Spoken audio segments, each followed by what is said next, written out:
Hello everyone, welcome to my channel. Today our topic is about array formula. Array formula is very useful tool in Excel.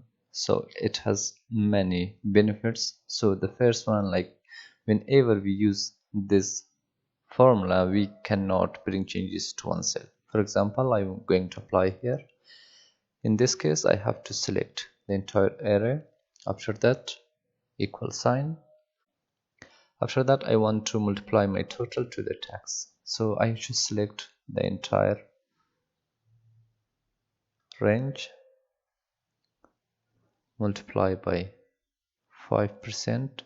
So now I cannot just enter. I should Control Shift and enter. You can see the magic. It works perfectly.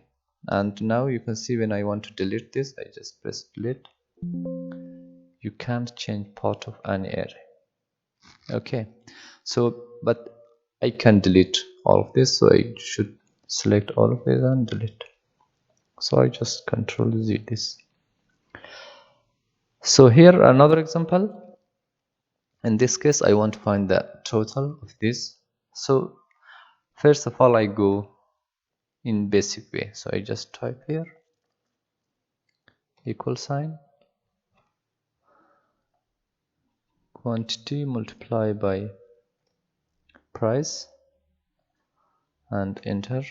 So I just double click here.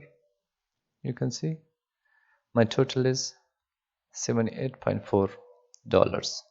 So here I want to find it in easier way. I use the array formula. I just type here equal sign sum. So after that I select the entire range of quantity multiply by price, the entire range, and here I cannot just press enter. I should press Control Shift enter.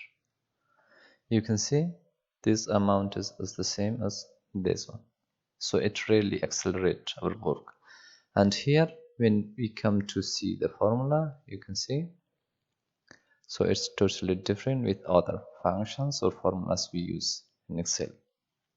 So that's it about array formula. If you're new here, please subscribe to my channel and don't forget to hit the bell icon. Thank you so much.